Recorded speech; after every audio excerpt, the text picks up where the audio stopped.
The GPS had stopped working 20 minutes ago, leaving me to navigate by Robert Mitchell's handwritten directions and the occasional weathered road sign. Rural Tennessee stretched endlessly on both sides of my rental car, rolling hills covered in dense forest that seemed to swallow the narrow asphalt road. I'd been driving for 3 hours since leaving Nashville, and the isolation was starting to feel oppressive. 3 days had passed since Robert had handed me the keys to Uncle Earl Thompson's property, along with that sealed letter he'd insisted I not open until arrival. The whole inheritance still felt surreal. I'd never even heard Earl's name mentioned by my parents, let alone met the man. According to Robert, Earl had specifically requested that the property go to me rather than my father or any of my cousins. No explanation, just a deliberate choice that made no sense. My phone showed no signal bars as I turned onto what the directions called Thompson Road. Little more than a gravel path that wound through towering oak and pine trees. The branches formed a canopy overhead, blocking most of the afternoon light and making the drive feel like passing through a tunnel. No houses appeared along the route, no mailboxes or driveways or any sign of human habitation, just trees and more trees, pressing close to both sides of the car. The farmhouse appeared suddenly as the road curved, like something emerging from the forest itself. Weathered gray wood siding covered the 2-story structure, and a wraparound porch sagged slightly on the left side. The roof looked solid enough, though dark stains streaked down from the gutters. A detached barn sat about 50 yards to the right, its red paint faded to rust-colored patches. Behind everything, the woods continued unbroken, creating a wall of green that seemed to stretch for miles. I parked next to Earl's old pickup truck, a dented Ford that looked like it hadn't moved in months. Stepping out of the car, I was struck by the complete silence. No traffic sounds, no neighbors mowing lawns or playing music.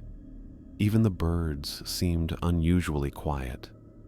The nearest town, Cookville, was a 40-minute drive back the way I'd come, which meant I was truly alone out here.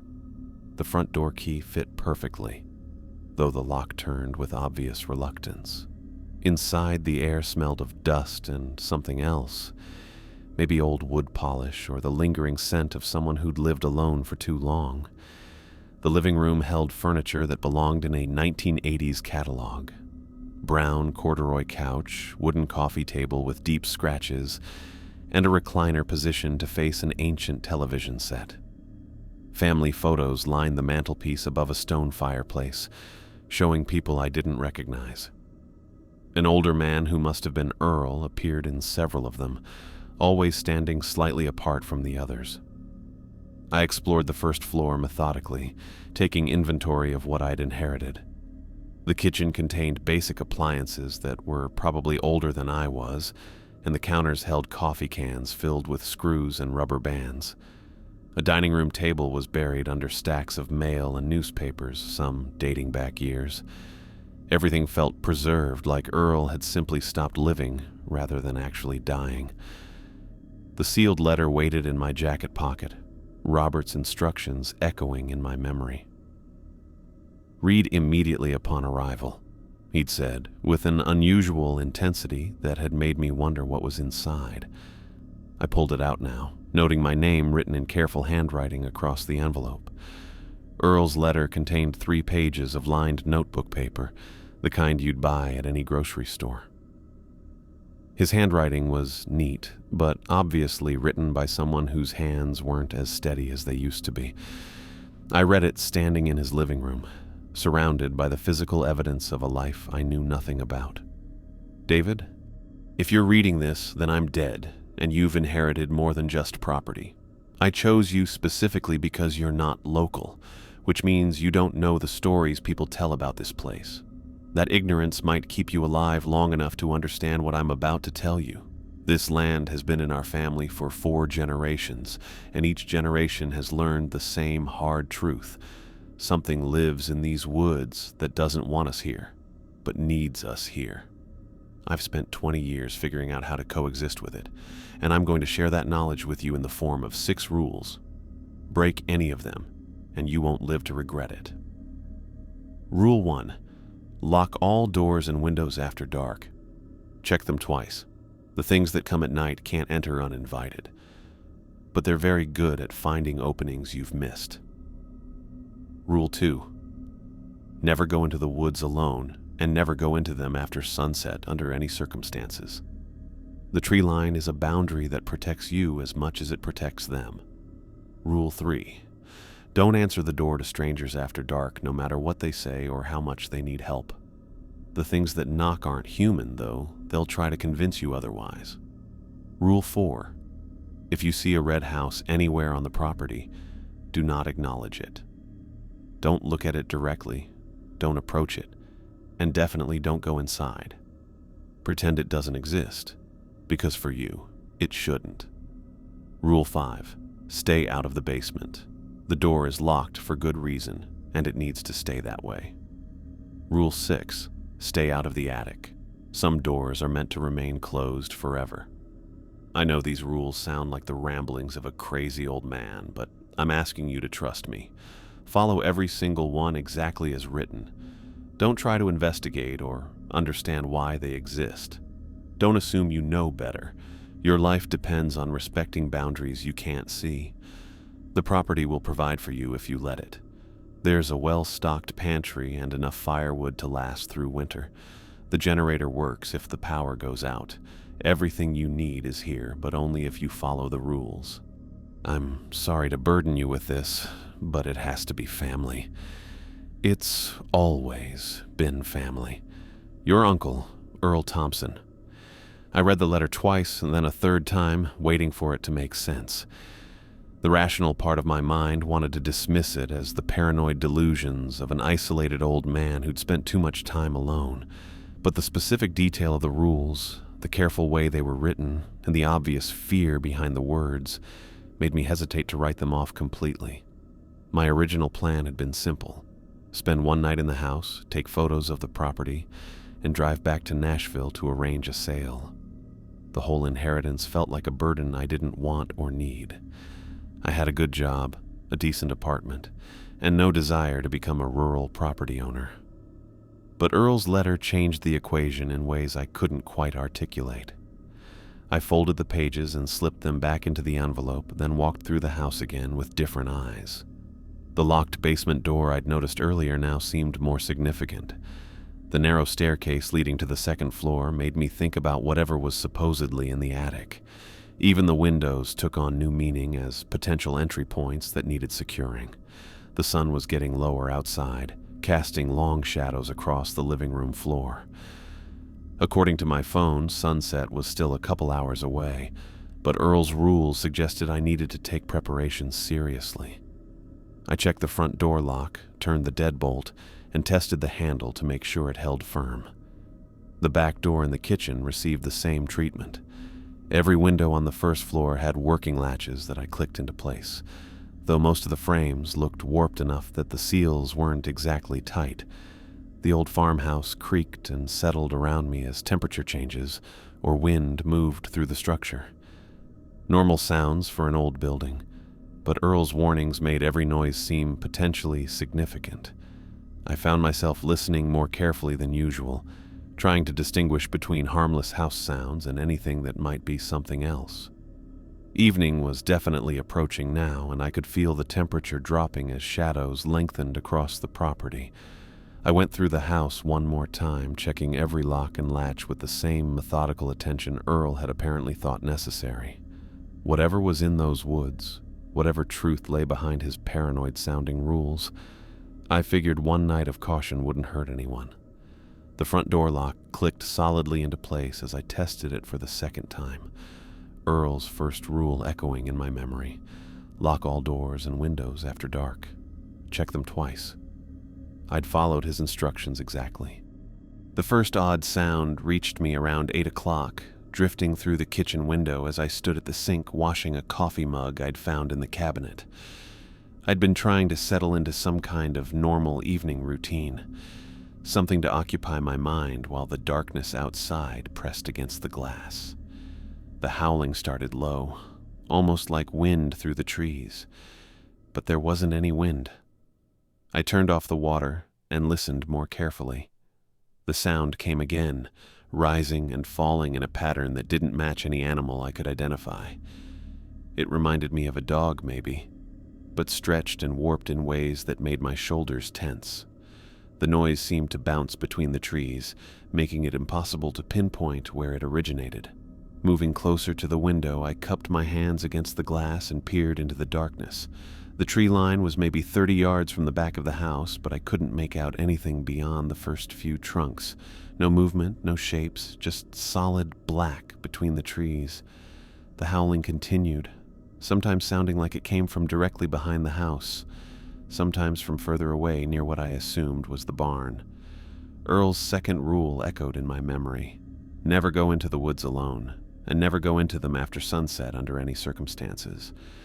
I hadn't planned on taking a midnight stroll, but the warning felt more relevant now that something was actually making noise out there. I moved through the house, checking each window that faced the woods. The living room window showed the same wall of darkness. The small window in the hallway revealed nothing. Whatever was making those sounds remained hidden, though the volume suggested it wasn't particularly far away.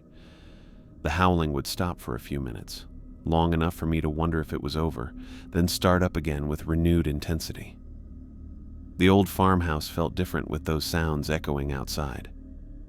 Every creak of the floorboards under my feet seemed too loud. The refrigerator's hum in the kitchen became noticeable in ways it hadn't been during the day. I found myself moving more carefully, avoiding the spots where the boards groaned the loudest, though I couldn't have explained why stealth mattered. I settled into Earl's recliner around 10:30, positioning myself where I could see both the front door and the window that faced the driveway. The television worked, but the channels were limited and the reception poor enough that faces on the screen looked ghostly and distorted. I turned it off after a few minutes, preferring silence to the electronic static that seemed to amplify every other sound in the house. The howling had become rhythmic by then, like some kind of pattern I couldn't quite decode. It would build to a peak that sounded almost human in its intensity, then fade to something more animal-like before stopping entirely. During the quiet periods, I could hear my own breathing and the steady tick of a clock somewhere in the house that I hadn't noticed before. 1:15 midnight, the knocking started. 3 deliberate raps on the front door, spaced exactly like someone trying to be polite but insistent. I sat up in the recliner, every muscle in my body suddenly alert. The sound came again, the same pattern, patient but unmistakable.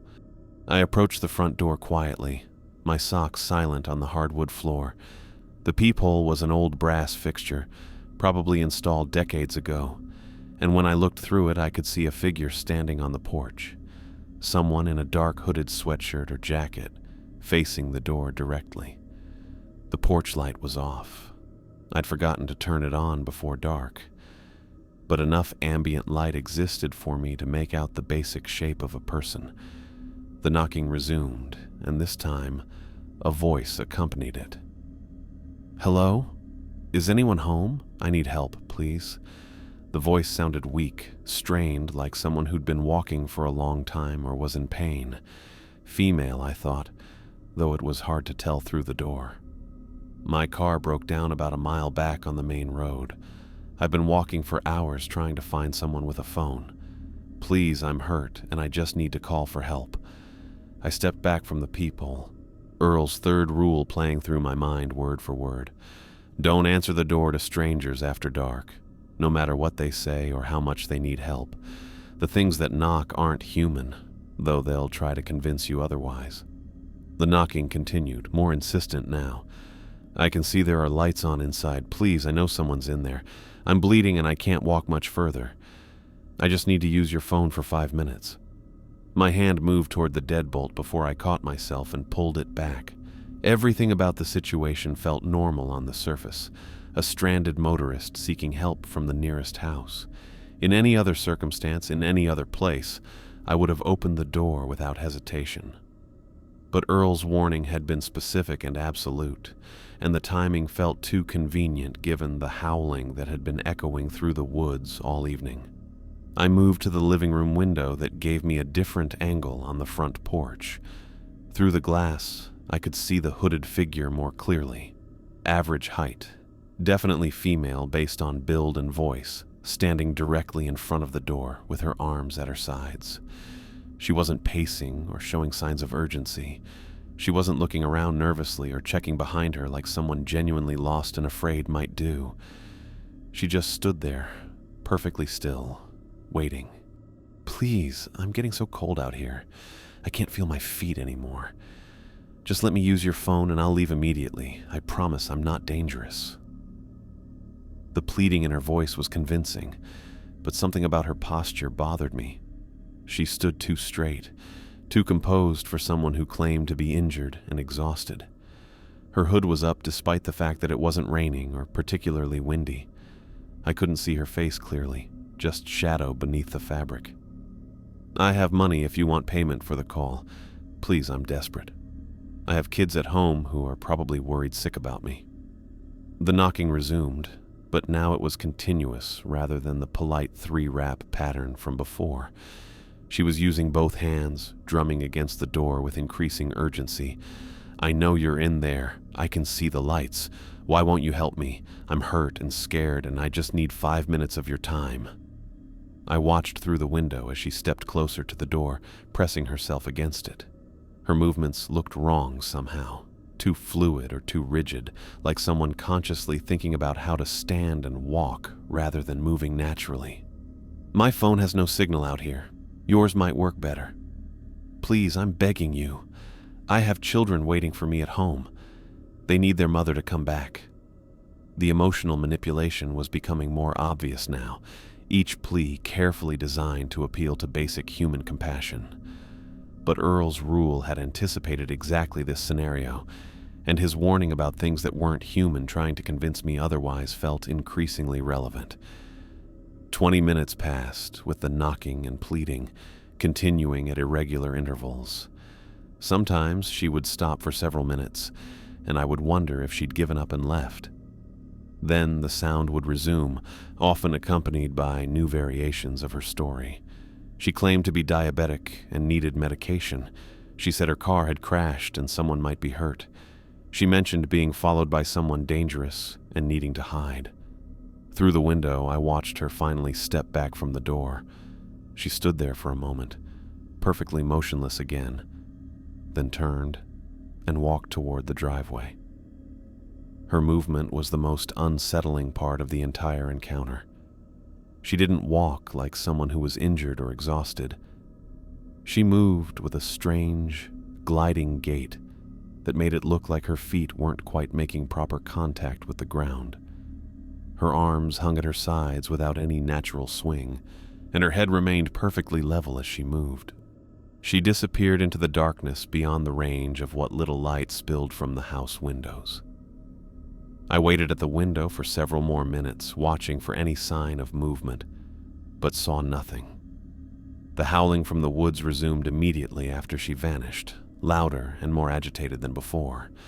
Multiple voices now, if they could be called voices, creating a chorus that seemed to come from different directions simultaneously. The sounds overlapped and competed with each other, building to a crescendo that made me step away from the window and move toward the center of the living room. I spent the rest of the night in Earl's recliner with every light in the house turned on. The bright illumination helped push back the darkness outside, though it also created reflections on the windows that made it harder to see if anything was moving around the property. The howling continued sporadically until about 4 in the morning, then stopped as abruptly as it had begun. Sitting there in the artificial daylight of the electric bulbs, surrounded by the evidence of Earl's solitary life, I found myself questioning everything about the inheritance and the rules and what I'd experienced. The rational explanation was obvious. An isolated old man had developed paranoid delusions about his property, and I'd let his fears influence my perception of perfectly normal events.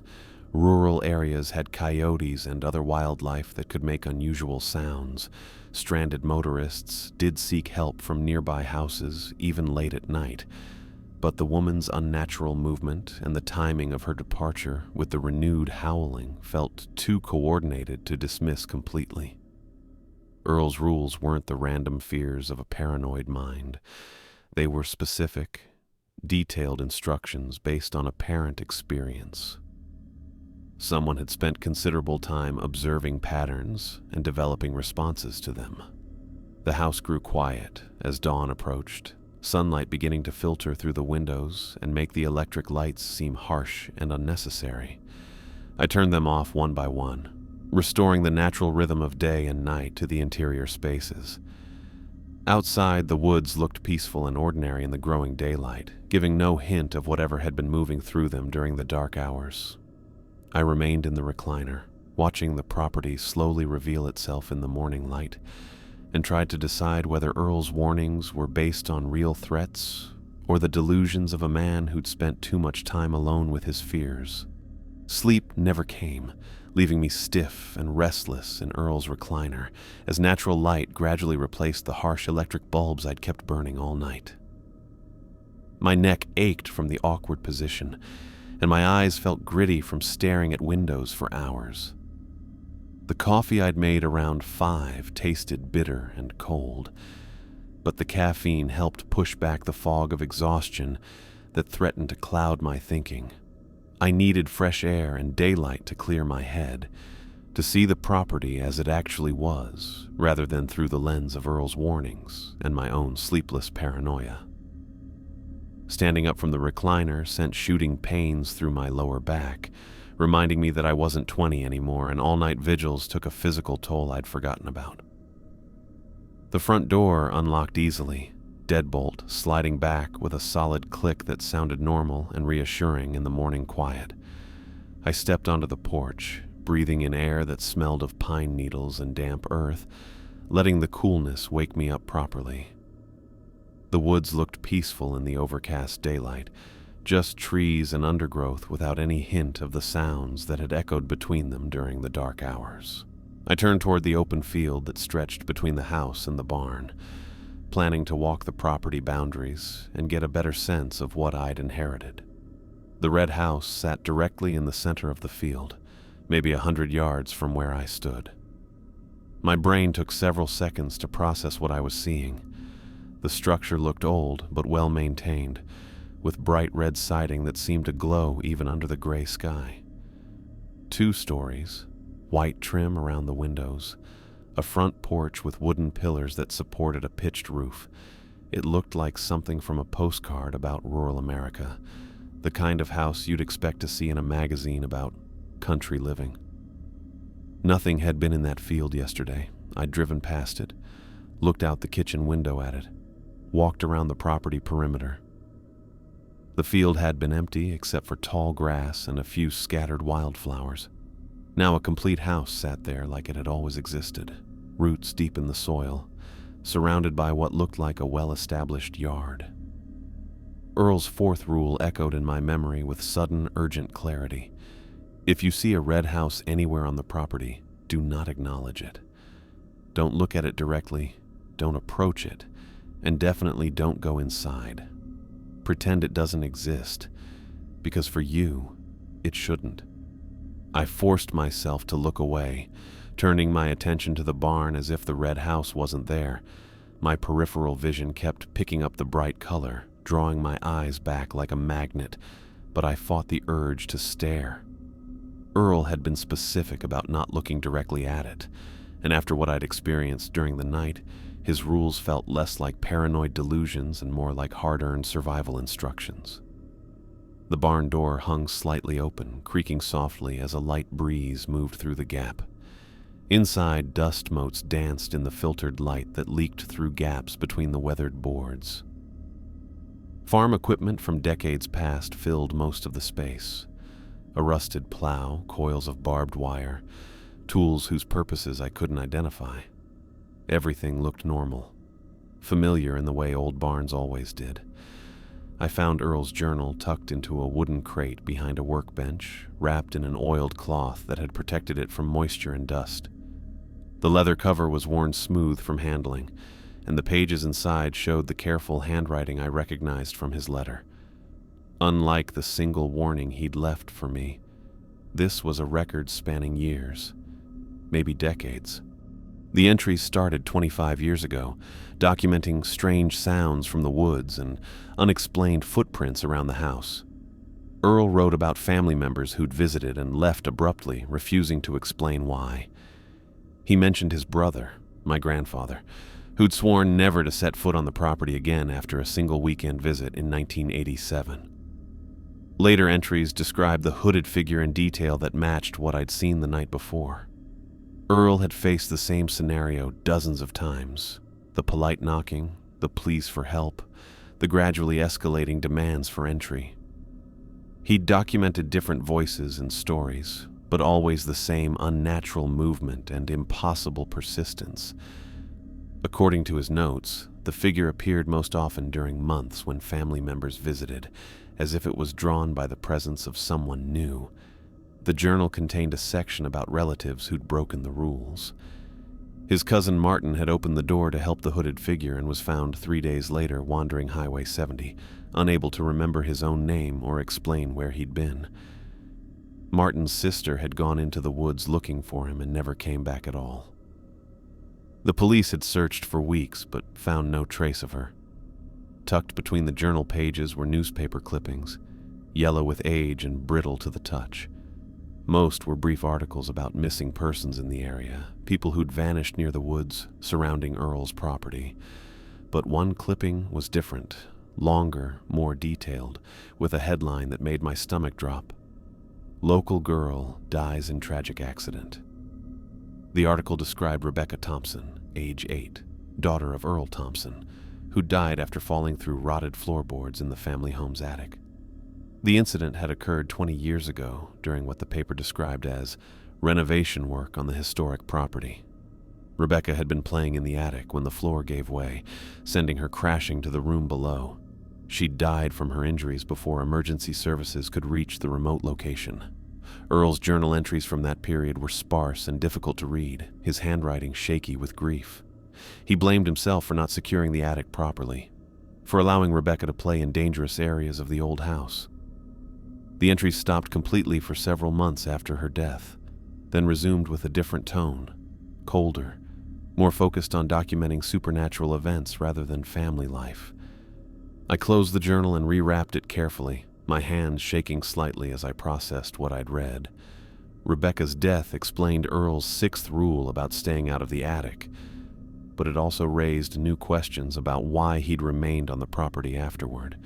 Most people would have sold and moved away after losing a child in such a traumatic way. The afternoon had passed without me noticing, shadows growing longer as the sun moved behind the tree line. I walked back toward the house, deliberately keeping my eyes away from the field where the red house sat. My peripheral vision caught flashes of that bright red siding, but I focused on the ground in front of me and the familiar shape of Earl's farmhouse ahead. Evening came earlier than expected, gray clouds thickening overhead and blocking what little sunlight had managed to penetrate the overcast sky. I prepared a simple dinner from canned goods I'd found in Earl's pantry, trying to establish some kind of normal routine amid the increasingly abnormal circumstances I found myself in. When I glanced out the kitchen window while washing dishes, the red house had moved. Instead of sitting in the center of the field, it now stood near the tree line, maybe 50 yards closer to the farmhouse than it had been that morning. The structure looked identical in every other way. Same red siding, same white trim, same inviting front porch. But its position was unmistakably different, as if it had simply relocated itself while I wasn't watching.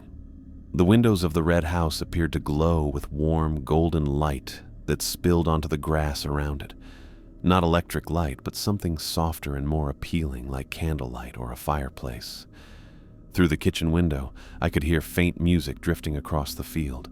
Piano music, gentle and melodic, the kind that might accompany a family dinner or a quiet evening at home. Everything about the red house called to me. The warm light promised comfort and safety. The music suggested companionship and normalcy. Even the architecture looked more appealing than Earl's weathered farmhouse, newer and better maintained, the kind of place where nothing bad could happen. I gripped the edge of the kitchen sink, forcing myself to look away from the window. Earl's rule had been absolute. Don't acknowledge it, don't approach it, don't go inside, pretend it doesn't exist. But pretending grew more difficult as the music continued, and the light grew warmer and more inviting in the gathering darkness. I moved through the house systematically, checking every door and window lock with the same care I'd used the night before. The routine felt more natural now, less like paranoid behavior and more like necessary preparation. Earl's rules were proving themselves through experience rather than blind faith. As I tested the front door deadbolt for the second time, strange scratching sounds began coming from somewhere below the floorboards. Soft at first, like mice or rats moving through the walls, but gradually growing louder and more deliberate. The sounds seemed to come from directly beneath the living room, rhythmic and persistent, like something trying to claw its way up through the floor. I stood in the center of the room, listening to the scratching sounds grow stronger and more urgent, while music from the red house continued to drift through the walls.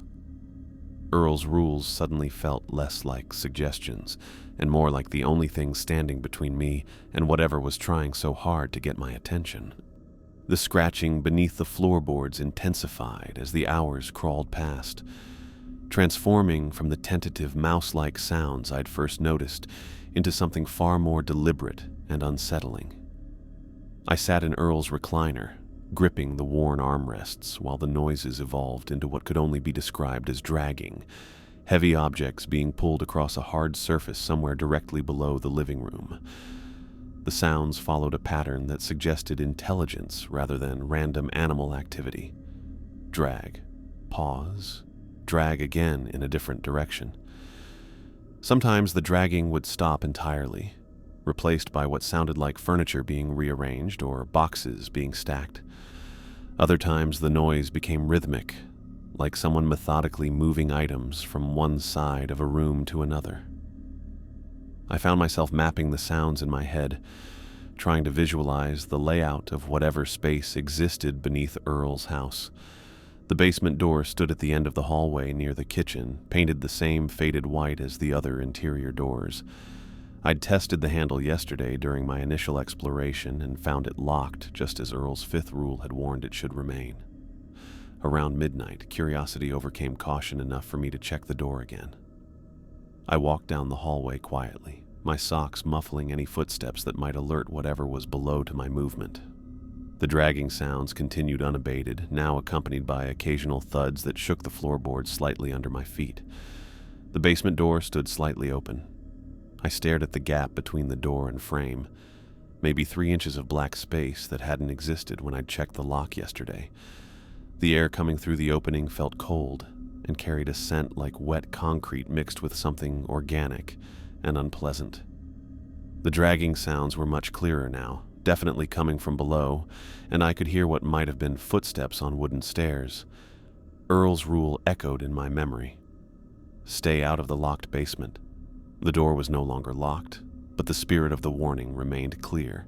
Some boundaries were meant to be respected regardless of whether physical barriers still enforced them. I pushed the door shut firmly, hearing the latch click into place. The handle turned easily when I tested it, confirming that whatever mechanism had kept it locked was no longer functioning. Without a working lock, I needed another solution to keep the door secure. The wooden chair from the kitchen table fit perfectly under the door handle when wedged at the right angle. I tested the arrangement by pulling on the door from my side, satisfied when the chair held firm against the pressure. The dragging sounds continued below, but now they seemed more agitated, punctuated by banging noises like someone trying to force their way through an obstacle. I returned to the living room and tried to focus on anything other than the sounds coming from beneath the house. Earl's journal sat on the coffee table where I'd left it, Rebecca's story still fresh in my mind, along with the newspaper clipping about her death. The tragic accident that had claimed his daughter's life in the attic of this same house 20 years ago. Around 3 in the morning, a new voice joined the sounds from below. David, are you awake?" The voice came from directly overhead, sweet and high-pitched, unmistakably that of a young child. I looked up at the ceiling, following the sound as it moved across the room above me. I've been waiting so long for someone to visit. Uncle Earl wouldn't come upstairs to play with me, but maybe you will. The voice was bright and cheerful, filled with the kind of innocent excitement that belonged to childhood games and afternoon adventures. If I hadn't known about Rebecca's death, if I hadn't read Earl's warnings about the attic, the invitation might have seemed perfectly normal. I have toys up here, David. Lots of toys that Uncle Earl brought me. We could play hide and seek, or house, or pretend we're explorers discovering treasure.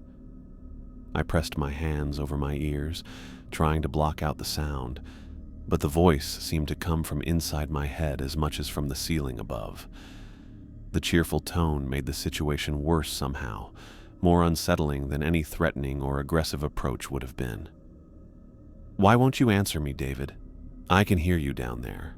I've been alone for such a long time, and I just want someone to play with. Please come upstairs. Please. The pleading quality in the voice tugged at something instinctive, the same protective response that would normally compel an adult to help a distressed child. But Rebecca had been dead for 20 years. Whatever was speaking from the attic wasn't the little girl who'd fallen through those rotted floorboards decades ago. David, I know you can hear me. Can hear. The sweet, childish tone vanished, replaced by something sharp and demanding. The voice grew louder, more insistent, carrying an edge of anger that made me press my hands more firmly against my ears. Come upstairs right now. I've been waiting and waiting and waiting, and you're being mean by ignoring me. Uncle Earl was mean too, and look what happened to him. The footsteps above my head became rapid and frantic, like someone running back and forth across the attic floor. Objects crashed and banged overhead, punctuating the increasingly agitated voice that demanded my attention and compliance. Come play with me, David. Come play with me now. I kept my hands clamped over my ears until the voice gradually faded back to whispers, then to silence. The footsteps stopped. The crashing ended. Even the dragging sounds from the basement ceased, leaving the house in complete quiet that felt more ominous than the supernatural cacophony that had preceded it. When I finally lowered my hands and looked around the living room, I noticed the view through the front window had changed dramatically. Where Earl's driveway should have been visible in the darkness, I now saw the red house positioned directly outside, close enough that its front porch nearly touched the farmhouse's front steps. The red house's front door stood wide open, revealing an interior that defied the modest exterior dimensions I'd observed from a distance. The hallway inside stretched impossibly deep, lined with doorways that opened into rooms filled with warm light and comfortable furniture. I could see a modern kitchen with granite countertops and stainless steel appliances, a living room with a large flat-screen television and leather furniture, a dining room with a mahogany table set for a family dinner. Everything about the interior looked inviting and normal, the kind of home featured in magazines about successful living. The lighting was warm and golden, suggesting fireplaces or expensive lamps that created atmosphere rather than harsh illumination. Soft music drifted from somewhere inside, not the piano melodies I'd heard earlier, but something more contemporary and welcoming. The contrast with Earl's aging farmhouse was deliberate and obvious. Where his walls showed decades of wear and his furniture belonged to previous generations, the red house offered everything modern and appealing.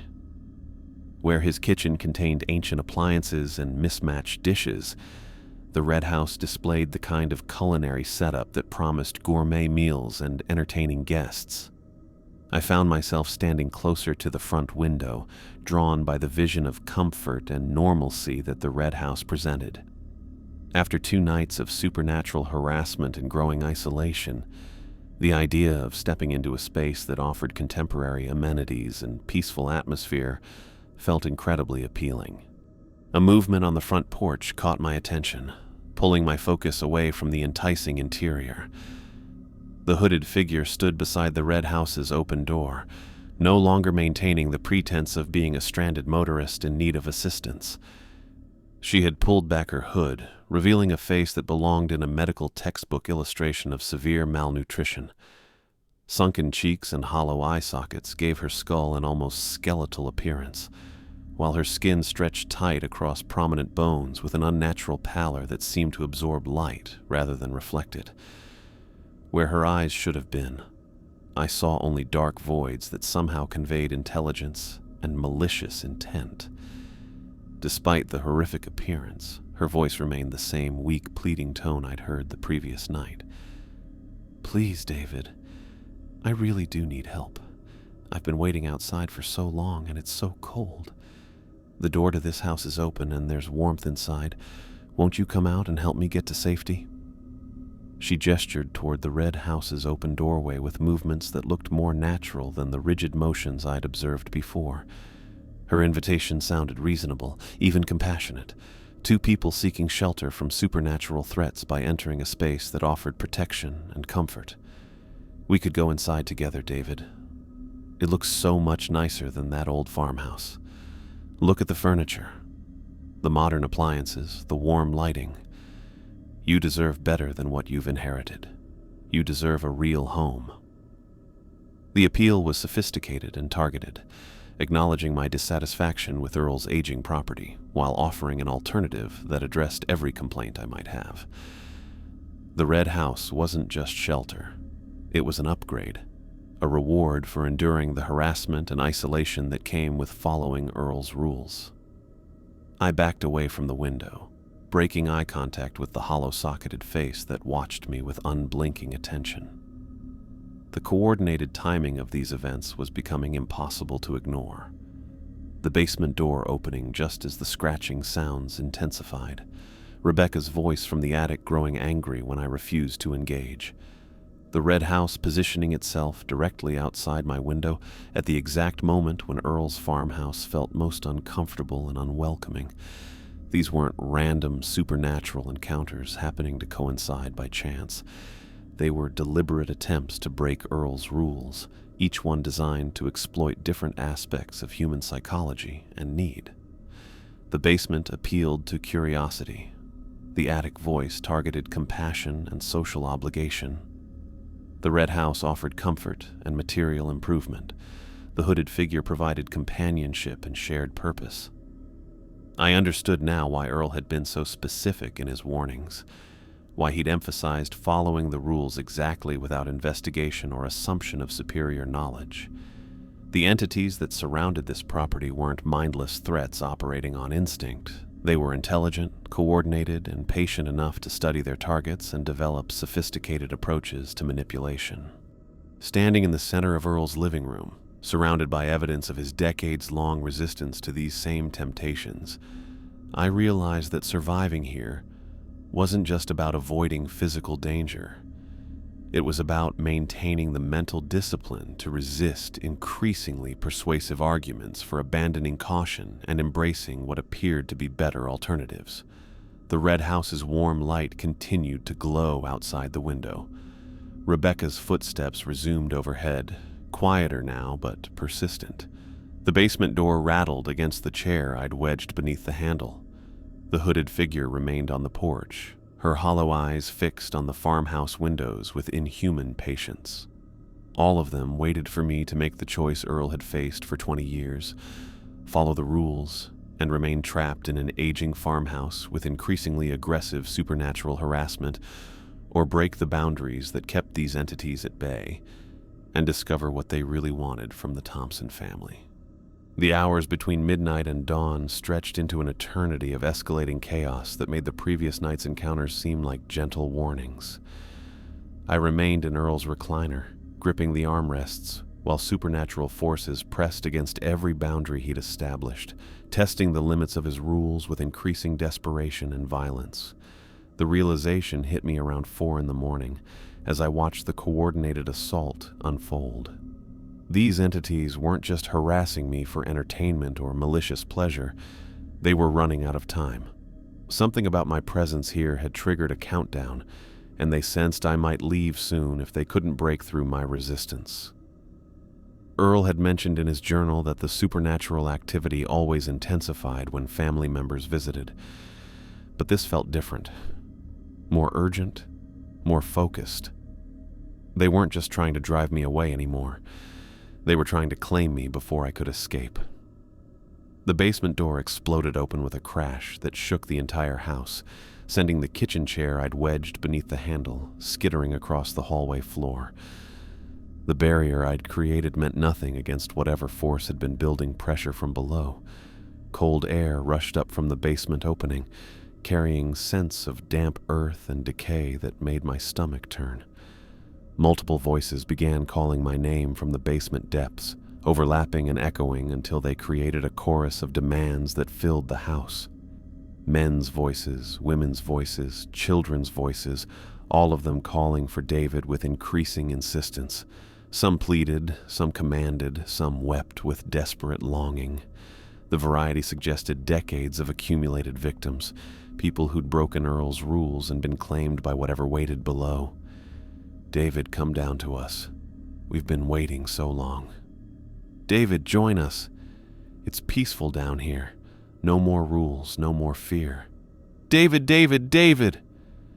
The voices rose to a cacophony that made it impossible to think clearly. I pressed my hands over my ears again, but the sound seemed to come from inside my skull as much as from the basement opening. They knew my name, knew I was listening, knew exactly how to modulate their pleas for maximum psychological impact.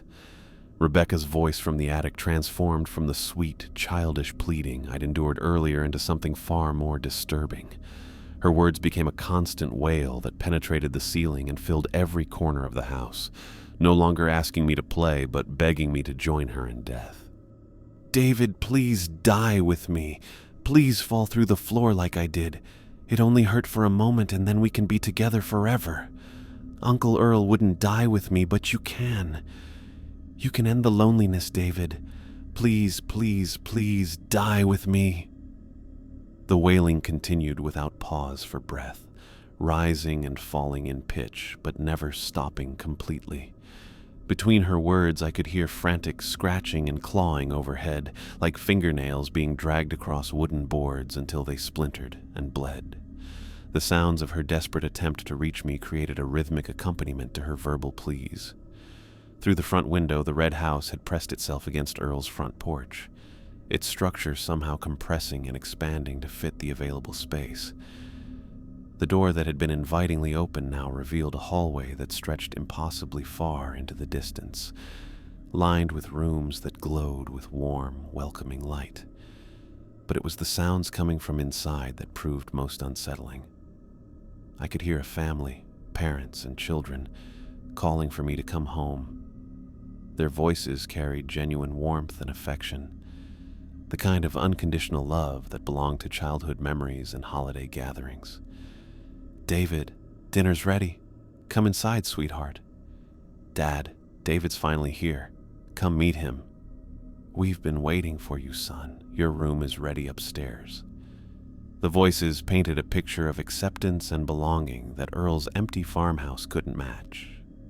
They promised not just shelter, but genuine human connection. The family relationships I'd been missing since my parents' deaths years ago. The red house wasn't just offering comfort anymore. It was offering love. Movement outside every window caught my attention as I turned away from the front view. The hooded figure had multiplied or revealed her true nature, appearing simultaneously at each opening around the house. No longer maintaining any pretense of being human, she pressed her face against each pane of glass with enough force to create spiderweb cracks in the old windows. Her hollow eye sockets were visible at every angle, staring at me with unblinking intensity while her voice echoed from multiple directions at once. The weak, pleading tone had vanished, replaced by demands that carried the authority of something accustomed to being obeyed. Let me in, David.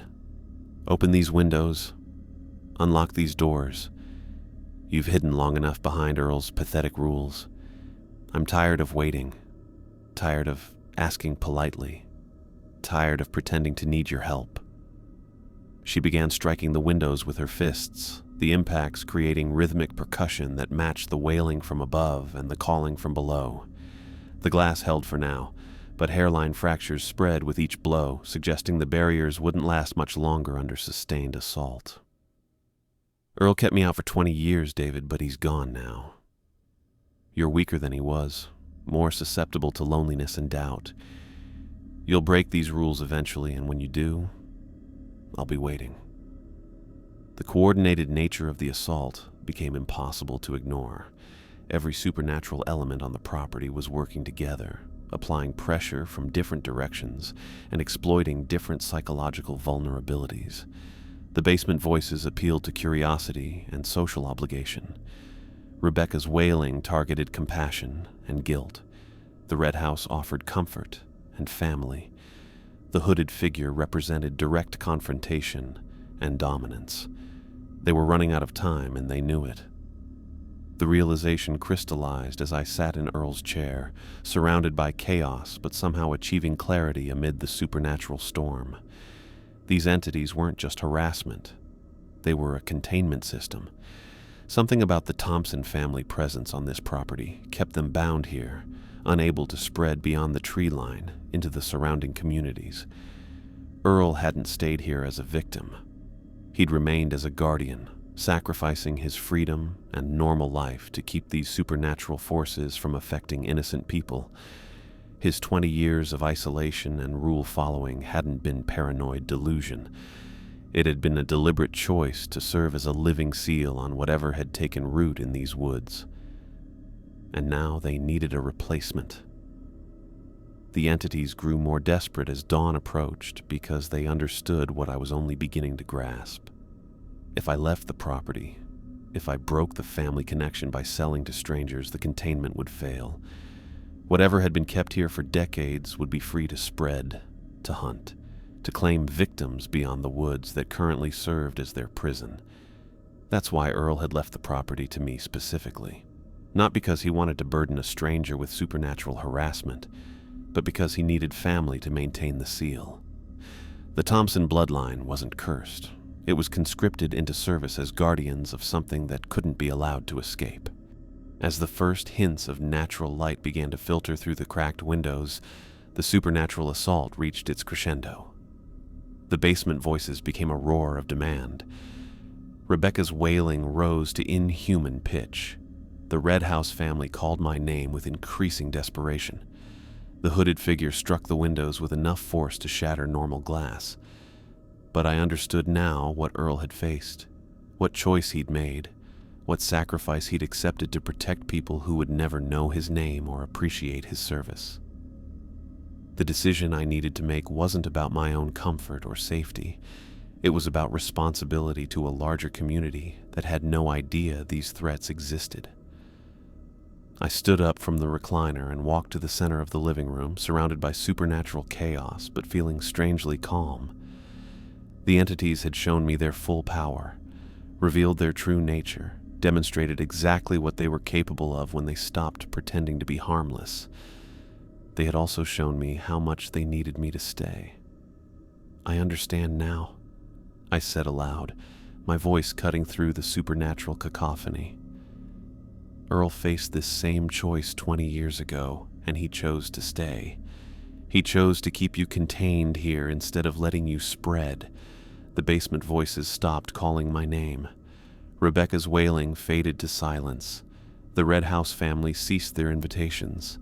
The hooded figure stepped back from the windows, her hollow eye sockets fixed on me with new attention. "I'm not leaving," I continued, feeling the weight of the decision settle into my bones. "This is my property now, my responsibility, my watch." The silence that followed was profound and immediate.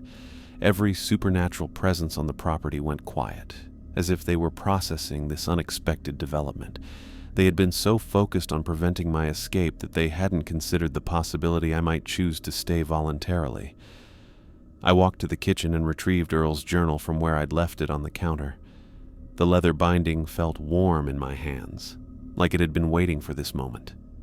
I carried it back to the living room and settled into Earl's recliner, the chair that had been his command post for 2 decades of guardian duty. The red house began to fade as I watched, its bright red siding growing translucent before disappearing entirely. The hallway filled with family voices vanished, leaving only the empty field I'd seen when I first arrived. The hooded figure stepped away from the windows and melted back into the tree line. Even the basement door swung shut with a soft click that suggested its lock had somehow repaired itself. I picked up my phone and dialed Robert Mitchell's number, knowing he'd be in his office early despite the weekend. Legal professionals who handled unusual inheritances probably kept unconventional hours. "Robert, it's David Thompson. I need you to remove the property from any sales listings immediately." His voice carried professional caution when he responded. "David, are you certain about this?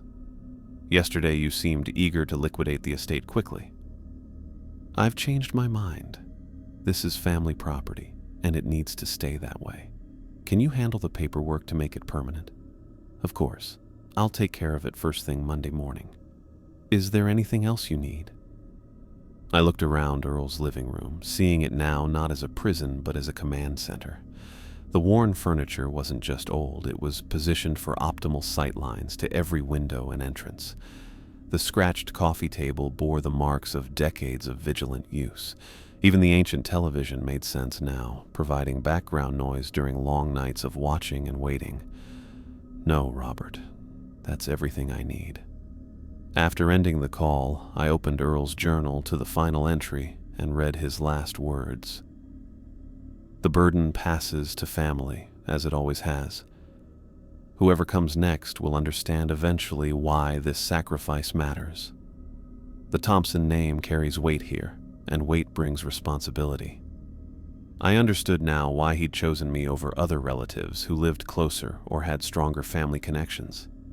It wasn't about bloodline strength or family loyalty. It was about finding someone willing to accept the responsibility once they understood what was at stake. The entities remained quiet as morning light filled the house, but I could sense their presence in the woods, waiting with supernatural patience for whatever came next. They weren't gone.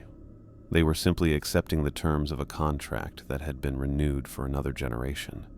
I settled deeper into Earl's chair and opened the journal to a blank page.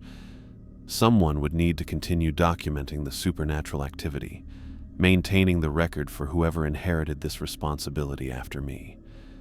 The Thompson family watch would continue, one guardian at a time, keeping ancient threats contained within these woods. The first entry in my section of the journal was simple. Day 1. The watch continues.